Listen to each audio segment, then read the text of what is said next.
All right, here we are again for another episode of Shoulders of Giants. Today we have Shama with Marketing Zen. She's the CEO of Marketing Zen on the Forbes and Inc. 30 Under 30. So you've been doing a lot, been named the Millennial Marketer, Zen, all that good stuff. And so we're excited to have you on the show. We're excited to learn from you. Welcome. Thank you for having me. Great to be here. Absolutely.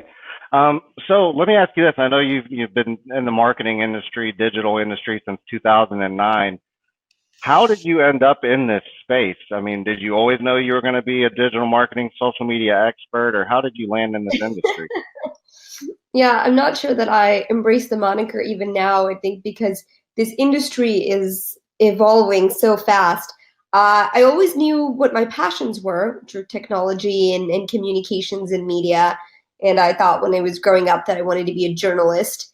And eventually that um, evolved into more and into being an entrepreneur and so forth. So I think it's interesting. I think being a marketer today is the best marketers aren't so much experts as they are students. So I consider myself a student, and that because our world changes so fast, right? Every day there's something new, and I think to be able to do a good job at what we're doing with our clients, it's really to make sure that you're staying abreast of that, right? Looking at where's the attention going, and then making sure that you're taking advantage of whatever's trending or the platforms that are actually really happening right now.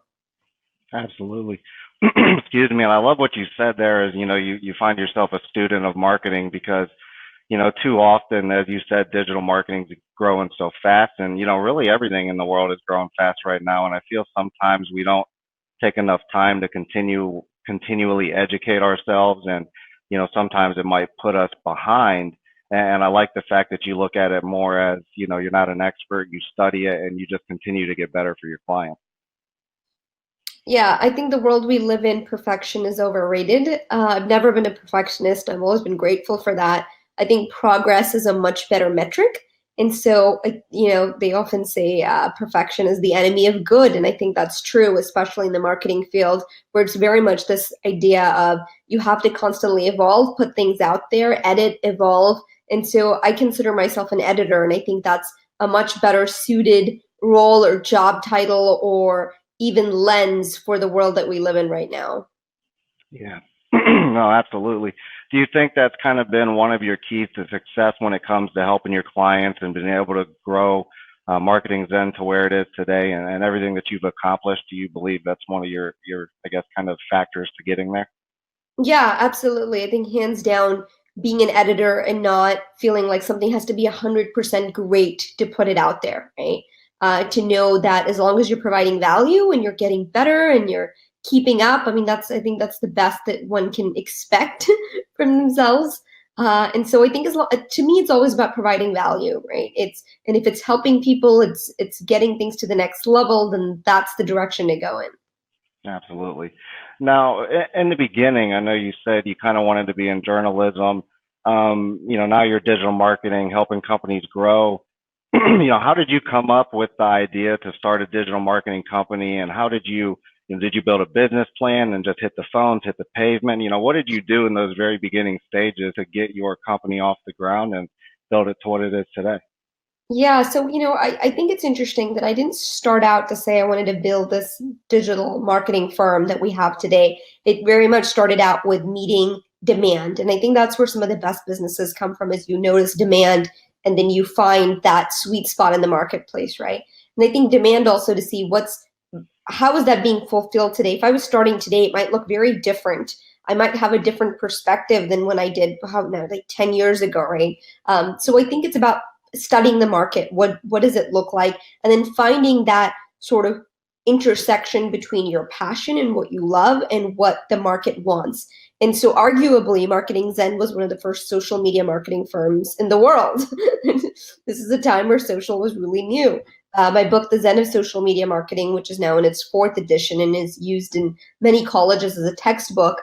This is before Momentum, my second book, came out. Even it's it's just funny, it was one of the first books on social media. So I think when you're that early into any industry and field, you don't quite know what you're building towards. You're more looking again to meet the demand of the marketplace or the audience. And at that given time, people really were hungry to know, how do I use Facebook? How do I understand Twitter? How do we blog, right? And of course, over time, that's evolved to being much more sophisticated. Today, we're a global marketing firm. We work with brands across the world, different countries. We work with everyone from the Navy to Chase business. So our clientele is extremely diverse. And a big part of that has been continuing to grow and develop. So I think it's not being able to stay in that box, right? Because eventually people figure out, okay, how do we use Facebook, Twitter? And then it's now more to me about the connected consumer. How do you really understand and engage how people think and work? So I think in part of it, it's kind of like being, I feel like my job is two parts, being an anthropologist and looking at almost the history and where we've come from and how people respond and react, maybe a little sociology mixed in, and then a futurist. So thinking about knowing this, where are we headed now? Yeah. No, and I was definitely thinking about that. You know, you kind of had that vision 9 years ago to start in social media and kind of meet that demand, and it's helped you create the business you're in today. And now I know you're the one of the owners there of the new Made company that you have, and it seems like your focus in that company is to kind of bring that brand connection into different marketplaces or into stores and a couple different things. So I guess my question here is that kind of your next vision on being able to help people connect with brands as opposed to maybe so much digital, or I guess maybe what's the vision behind that? I think it's all part of the grander vision or plan, right? So Marketing Zen will actually evolve in 2018. We'll be revealing a whole new rebrand, and Made becomes an integral part of that because it goes back to this idea that it's about connecting with the customer, whether that's digital or happens in the physical realm, and then what are the things that connect it, right? So Made is very much focused on the experiential. It's the physical design and layout. It's marketing sort of baked into blueprints, if you will. It's how can you make a space more engaging rather than marketing as something that you plaster over it, if you will. So I think all of this though goes into the same idea of understanding that connected consumer, how they think, what they're hungry for, what they want, and then how do businesses and brands really connect with that consumer at all levels, digital, physical, experiential. And I think so much will start to happen at the intersection of those that I feel like this is where, in many ways, sort of that next wave is at that intersection of things. Yeah, absolutely. I love that there's so many brands anymore that are really emerging you in their brand and capturing you with their websites and their stores. And I mean, I walk into an Apple store and, it just makes you feel a certain way. Mhm. And you walk into, maybe an older retail store like, JC Penney's or something, and you're not getting those same feelings. So, I think that maybe a lot of companies are going to definitely need that down the road. And, you got you got great vision. Obviously with Marketing Zen and with this, I'm sure you're going to be, just as successful in that venture. So, Thank you. I um, appreciate that. when you get into these new ventures, I mean, is there something that you do to where you try to keep yourself on a timeline, or I guess kind of keep you on pace to grow with the vision, or is it more this is what I want to do and then kind of adapt and overcome as you move forward? I think it depends on people's styles, right? Some people really need that sort of business plan and milestones. And luckily, I have people on my team who are really good at those sorts of things. It's Yeah. not one of my strengths or something that I particularly enjoy. For me, it's about being sort of the bigger strategist, the visionary, where I can see where things are headed. And I'm a very big picture person in that way.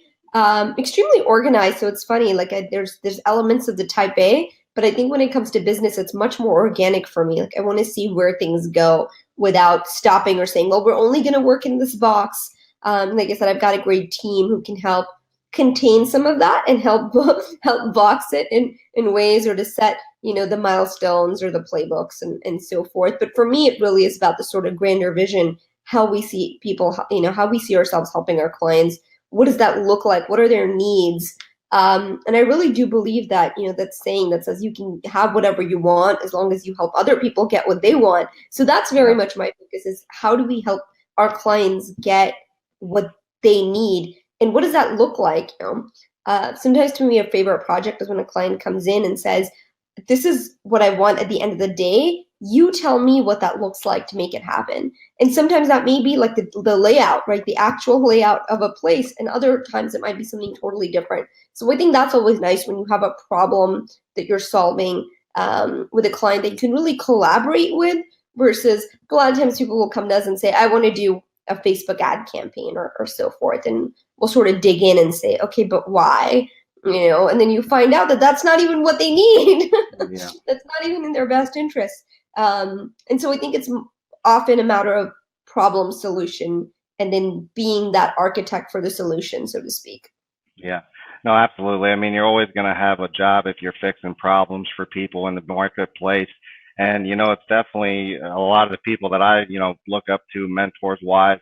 A lot of them will tell you that if you're not solving a problem, then you should maybe readjust and look at something else, because that's what you should be doing in business, is helping people solve complex problems. So, I love that. I know you have a solid team around you now, but, obviously 9 years later, you didn't always start out with, a team of people around you supporting you and pushing you where you need to go. In the beginning, was it just you, or did you have support from friends and family, or did you kind of build this thing up on your own from the very beginning and then get support afterwards, or how did that look for you? Yeah, I mean, it's pretty much me when I started the company. I was 22, right out of grad school, and I don't know, I have my dog Snoopy, so I think he'd say he counts. Um, Thank and you, Snoopy. yeah, and I've been very lucky. I've had a lot of support from family always. I mean, my family's always been, they've always known me to be headstrong, and sort of the eldest, and I think we're the stereotypical eldest profile. They just believed that whatever I did, I would do it wholeheartedly. And if I'd chosen to be an artist, I would have put everything in there. If I wanted to do something else, I would have put all. So I think that's just always been my personality. So yeah, I had a lot of support from family.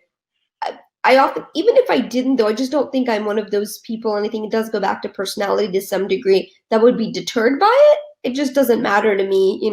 So it's really funny. I think it's a mix of, I really care what people think, and I also really don't care what people think when I'm focused on building something. So it's kind of like, I really care what my marketplace thinks, what my clients think, what, if we're serving them in the right way. But I don't really care if someone outside says, oh, you're going to do this or you're not going to. Like, it makes no difference to me. Yeah. And I do love the process. I think that's important. So to sort of answer your question about adding people, yeah, I built up my team very quickly, though. I think I was in business for like 6 months, if not less, before I hired my first employee. Just because I knew to keep growing, you have to hire. So you have to invest back. And I think people don't often realize how much you invest into a company. And you don't invest expecting things to turn around in 30 days or 60 days. Like, sometimes you're really investing for the long haul. Yeah. And I think that's not something our culture is so great with either. People expect that overnight success. And it's funny. I think some people who've come across my brand more recently are like, "Oh, this girl came out of nowhere. Who is she?" And it's like, yeah, been at this for like Yeah, literally nowhere since 2009, right? You've been doing it for a while. exactly. Yeah.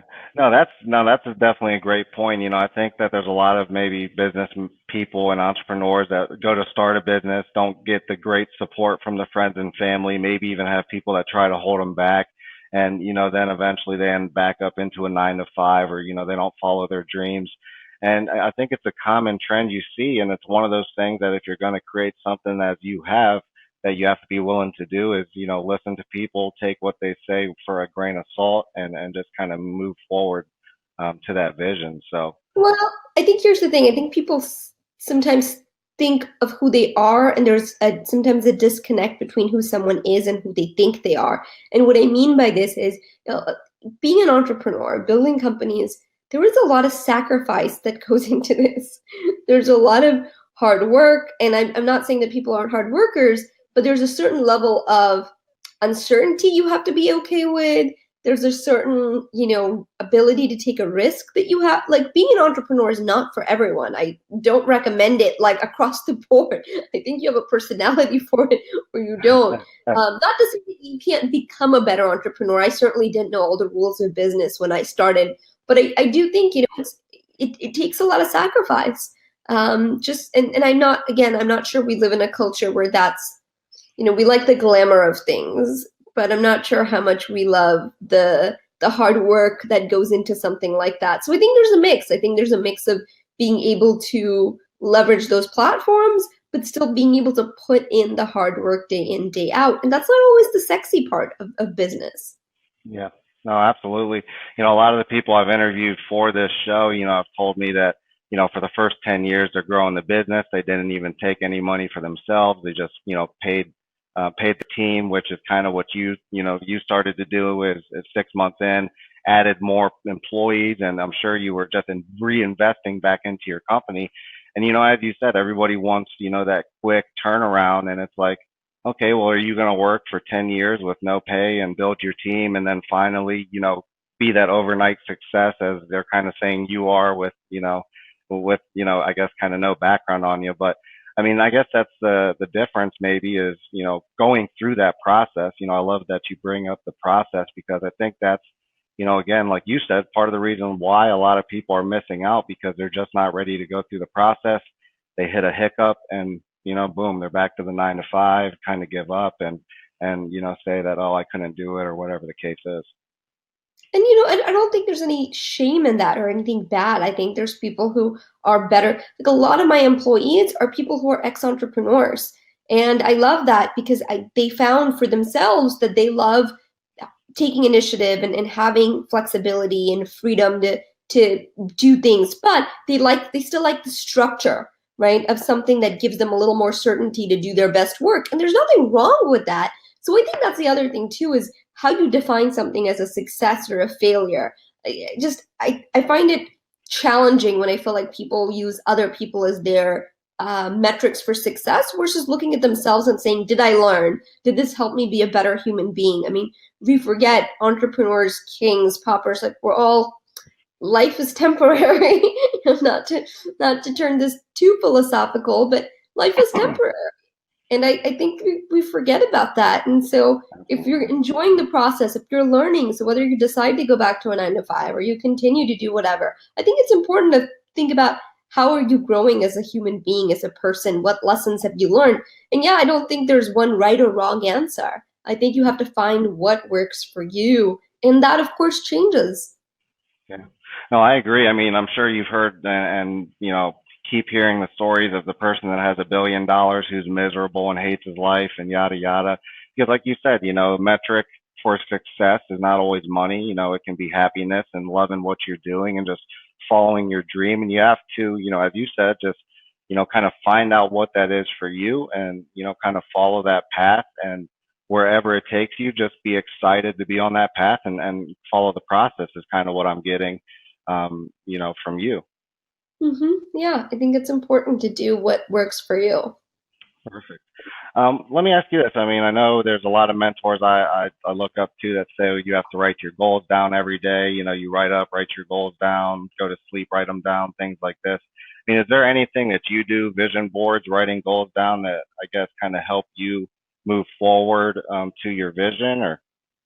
I do. Again, for me, I don't focus so much on the path as the end goal, right? So I may say I want X amount revenue by Q3, or I want to be able to hire, these roles for my team in the next 2 quarters. But I don't specify what that needs to look like. Like, oh, I want to hire this person for this role, or we're going to get this money through this. Like, I don't.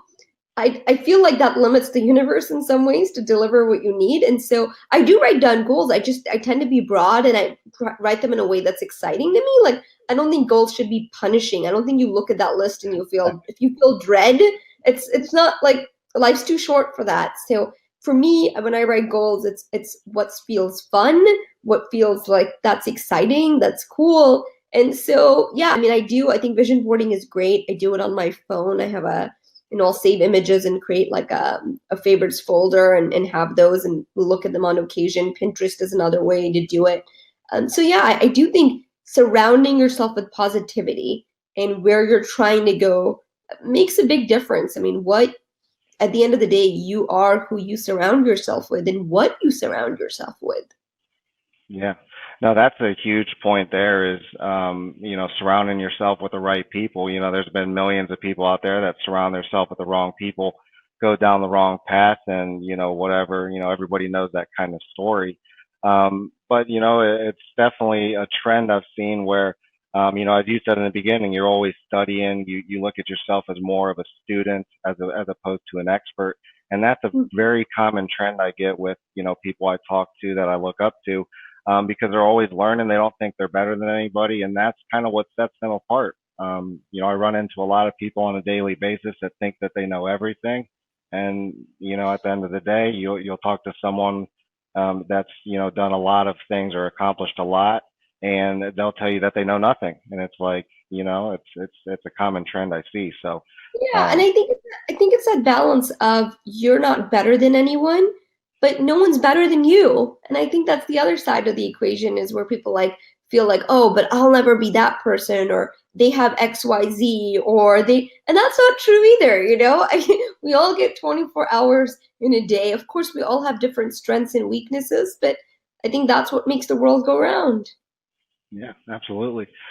Now, I know you say surround yourself with the right people, and I've watched the interview with you before. I know Marketing Zen, or at least I believe, is a completely remote. You guys don't have an office.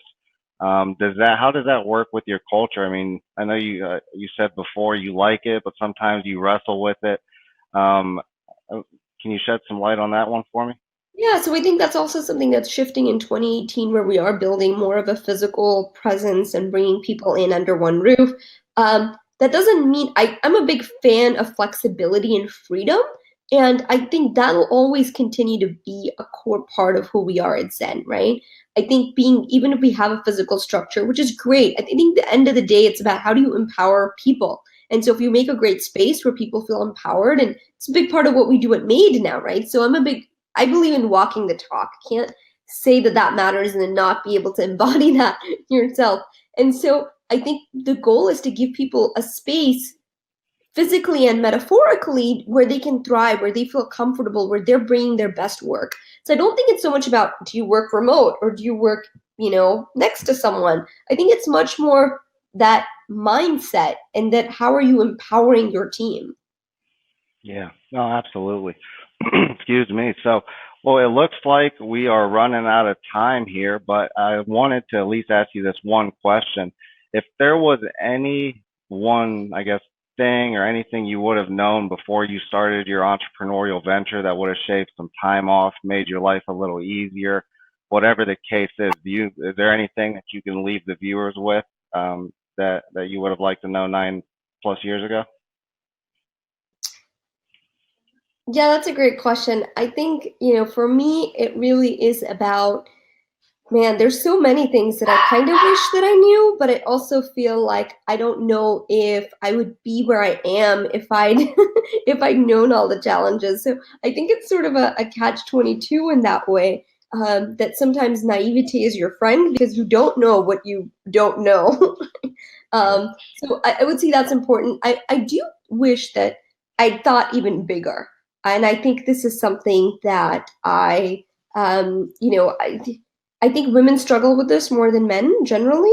But I wish that when we were starting out, that I had even bigger plans than I did. And I wish I'd thought about it. Like, and I'll give you an example. A lot of firms that started, a little bit after us decided to invest in software and do more of that. And that's not something that I never thought about, oh, we could have thousands and millions. Like, I didn't think in those terms back then. And I do now. So I think I wish that I'd had that more of that mindset even sooner. Wow. No, I love that. That's something that something I keep hearing is make your goals, 100 times bigger than what you actually want them to be so that you can actually hit it. One of the guys I had Brad Lee on the show the other day, and he told me the same thing. He said, "Man, honestly, when I was younger, I wanted to be a millionaire, and now I accomplished it, and I look back and I should have been shooting for a billionaire, and maybe I would have got there already." So I love that advice. Think big, dream big, follow, what you want to do, and just go through the process, and eventually, that success will come to you. And I guess that's, what I get from you. I love the time you spent with us today. I've learned a lot from you just here in these 25, 30 minutes. I appreciate you for being on the show, and I'm sure we'll be seeing you around. Thanks for having me on, Chris. Appreciate it. Thank you for watching IMR on YouTube.